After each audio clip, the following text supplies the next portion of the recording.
Delighted to have joining us on the show now from the Undisputed Era, WWE. I found this out while I was researching this, actually, in my classic Wikipedia fashion. The first man to have held a tag title in Ring of Honor, New Japan, and WWE. Well, you and Bobby Fish. So yeah, that's quite a cool, cool thing to put to your name, isn't it? Mm-hmm, definitely. Kyle O'Reilly, how are you doing, man? Doing great. How are you doing? Yeah, not bad at all. Thanks for having me on the show. Well, how are you enjoying being back over in the UK? Oh, I love it coming here, man. There's just something special about coming here to perform. Coming here in general is, I mean, I've had family in Britain my whole life, so I've gotten to come over here on holiday and stuff like that. But coming over here for wrestling is just something so different and special, and I just look forward to it every single time. So I'm having a lot of fun this weekend. I think it's really interesting, like, coming from that great Canadian line of quite technical wrestlers. Sure. Similar kind of thing to what we have in the UK. I think there's that kind of bond between those I think two. so too, yeah. You see like a lot of the clips of the old Hart family coming over here back in the day, and likewise booking a lot of the Brits over in Calgary. So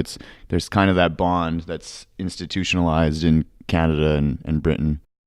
How did you find round one with Chris? I'm going to be honest with you. I probably shouldn't be. I missed last night because of a family wedding. Oh, someone has their priorities straight. My buddy who was here said that it's the closest he's seen in a ring to like a legitimate jiu-jitsu Muay Thai fight, but in a wrestling ring. Oh, so, cool. Like, I mean, that's quite a compliment. That's what we're going for. I mean, I figure it's called the Super Strong Style 16, so what do we give them? We got to give them Strong Style, and Strong Style is legitimate martial arts techniques being used in a pro wrestling fashion. So just doing what I was brought in to do, and Chris was a perfect opponent for me. We had really good chemistry, and we beat the ever-loving crap out of each other, but I'm still standing today, albeit a little bit sore, but I'm ready for round two and one Paul Robinson. Oh, I'm excited for that today. When they first put the bracket out, I'm like, that's the match. Yeah. I want to see that. Sweet. It's that kind of, it's the right clash of styles for me. I think it's going to be a lot of fun today. Cool. Yeah, I'm excited about it. How do you find the crowds working in the UK versus, say, the States, Canada, or Japan, where you've done a lot of work? The crowd in the UK, I feel, is almost like they almost influence the crowds in the US in a sense of like certain chants and the way the crowd interacts in the US like never really started happening until the Brit scene was started to break out a little more. Like, because I would love coming to the UK because the crowd is so lively, they get so into things, they're singing, they're chanting, and then like little pieces of that would, like in the States it wasn't quite the same, but little pieces of that would sort of merge into the US pop culture and into the mentality of the wrestling fans in the States. So it's funny how like the crowds here are influencing crowds elsewhere in the world. I think it's very interesting. It's just something I've noticed. I wonder if anyone else has picked up on that, but I've certainly noticed that since coming over here and wrestling over there these last decade or so, since the scene has been booming here. You were working the night where Zach, take your shoes off if you hate Zach Gibson became a thing. So that's the kind of thing that we kind of expect from the UK crowd. And actually, that night was taking the kind of journalist hat on and putting the Mark hat on. Mm-hmm. My favourite match I've seen from a British perspective in the ring in the last 5 years or so was you guys working with Trent and Tyler, and the payoff that we got as a UK crowd was so unexpected. Right, Royal Albert Hall. Yeah, the Royal Albert Hall. What was that whole experience like? That was an unreal experience, being in that historic venue, just beautiful. And just the history. You go around, you see on the walls of everyone who's performed there, and it's just like, oh my God, I get to follow in these footsteps. And, you know, great wrestling has happened there back when WWF went there, God, in the early 90s, I think. And just to be able to bring it back and to have such a feel-good moment for the English crowd that night with Mustache Mountain beating us for the titles, it was something special to be a part of. I wasn't too pleased about it.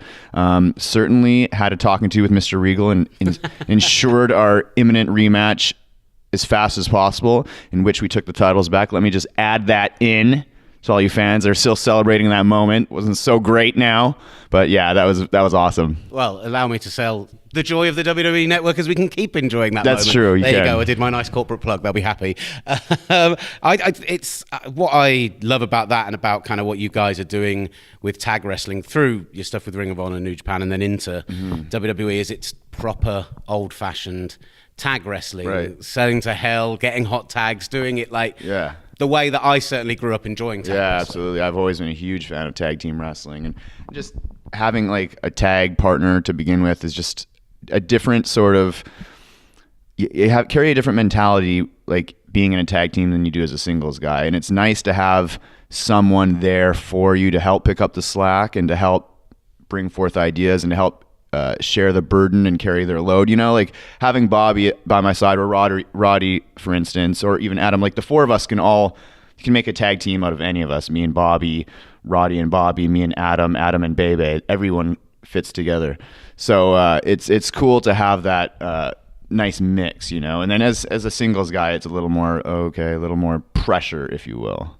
I really loved mentioning the kind of four of you guys in Undisputed Era. We came to Download last year, and we were doing some interviews and stuff back in Gorilla, and I saw you guys kind of just hanging out with, and you see there's Ricochet there, and there's the Mustache Mountain guys, and it's like all of these guys who have worked their asses off for like 10 years have suddenly all crashed into the WWE at the same time. It's so wild. Like all of our friends are like the top of the business and making waves in the industry. It's super cool time to be alive. It's super cool time to be a wrestler, and an even better time to be a wrestling fan, because business, as they say, is a booming. How did you find Mania weekend? Oh, it's surreal. Yeah, Mania weekend is always. I didn't have too much to worry about because I wasn't wrestling on TakeOver per se. So it was a little less stressful on my end. I was kind of more just there as a spectator at WrestleMania and stuff. But I mean, just to be there and just see everything the way it's all put together, it's unlike anything in the world, truly. So it's cool for anyone to make that pilgrimage and experience, the whole WrestleMania weekend thing one time in their lives. Because takeovers have obviously, I mean, from a critical standpoint, a fan standpoint, have really raised up to that level where they are the thing. Like, I know guys who went as fans, and that's the event they were most excited about. And certainly, I mean, your guy in that main event, Johnny, was unbelievable. Yeah.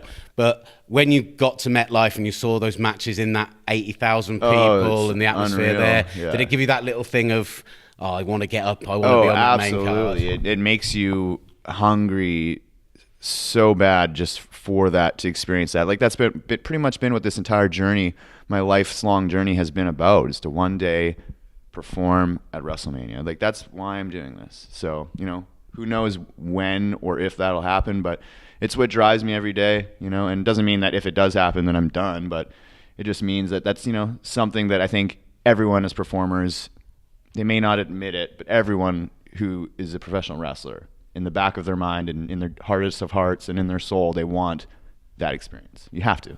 How did you find that transition? Because if WWE was the goal, I'm guessing, I don't know, how did you first end up getting picked up by NXT? When did that call happen? And how did you find that transition from working in the kind of major indies to suddenly being in? First getting in, like when I was a kid and I wanted to become a wrestler, of course, it was WWE. That's all I really knew about wrestling. I didn't know there was this whole other subculture of the independents and the scene in Japan and Britain. So once I started figuring that out and getting my feet in the water, so to speak, I was like, wow, this is what I love. Like I just love performing at the independent level. Really wanted to go to Japan. Like I got to do the New Japan thing, and that was the greatest time of my life. Like some of the best experiences I've had in my career is getting to wrestle there, and I honestly truly miss it. But once the opportunity came around for like WWE NXT, because like for the longest time, like guys like me, we weren't getting signed by WWE, but then things started changing, and the Daniel Bryans and the Sami Zayns and the Kevin Owenses started getting signed, and they were former Ring of Honor guys, and I was a former Ring of Honor guy. So this started to become a real possibility, and when the call finally came, it was like, okay, well, I guess we're going to do this, and I'm coming in with, my best friends in the business, so like, if we're going to do it, let's freaking do it, and, it's so far so good. It seems to be working out pretty well.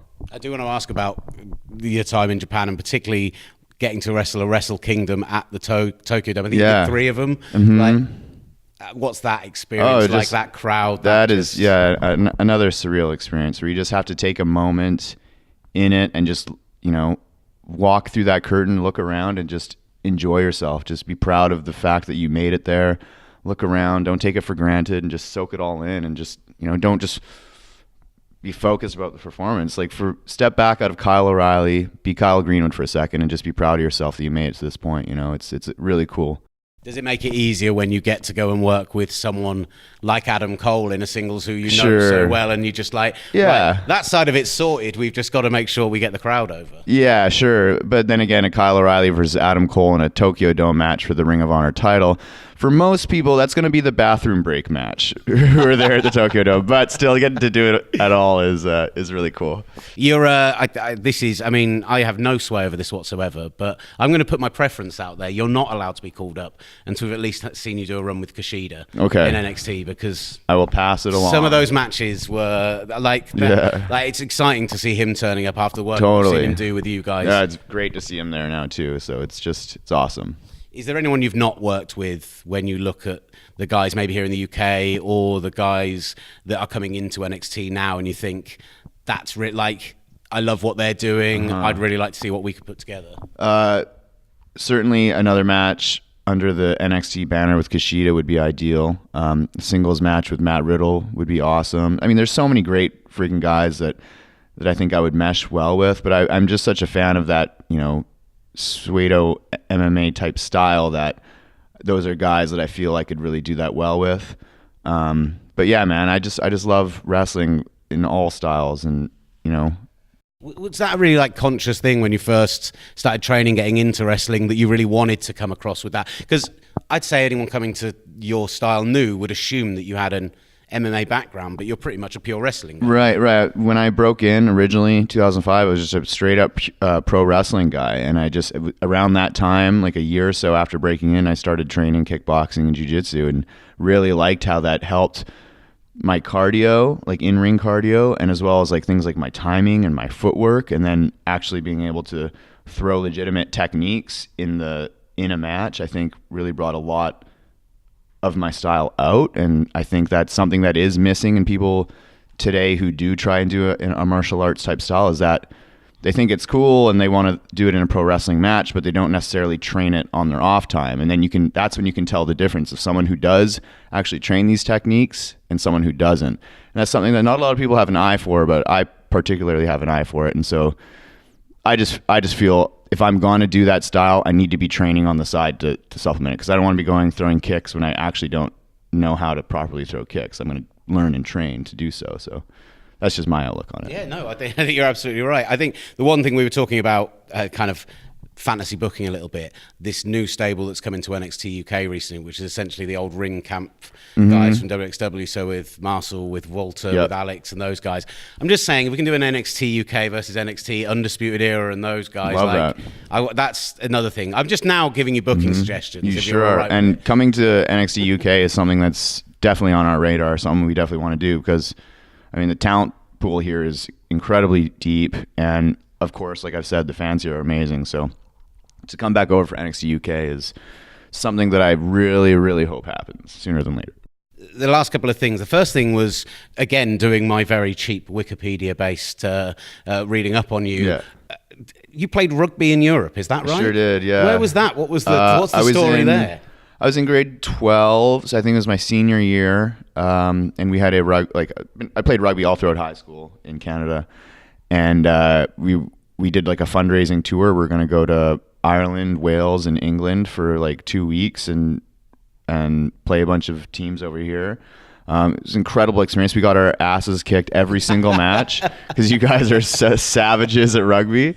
But seeing the countryside, a couple of us were 18 at the time, so we were hitting the pubs, we were drinking. But that's part of the rugby culture. Like, exactly. As a former kind of county level loosehead prop, I tell you, if you're not doing that part of it, then you're doing rugby wrong. Listen, you're doing rugby wrong, and that's something we learned. And bonding with like the other, like, because that rugby is such a gentleman's sport. Like you'd fight each other on the pitch, and then after the team's taking you for beers and celebrating. It's like one of the coolest experiences of my life was doing that. And then so when we get back to Canada, we got so much better getting our asses kicked and bonded so much as a team. We went undefeated that whole season back in Canada. So it was it's a testament to coming over here and learning the ropes with you guys. There you go. Well, we are improving you day by day. Yeah, absolutely. And the last thing, and John will be in no way surprised I'm asking about this, the air guitar gimmick.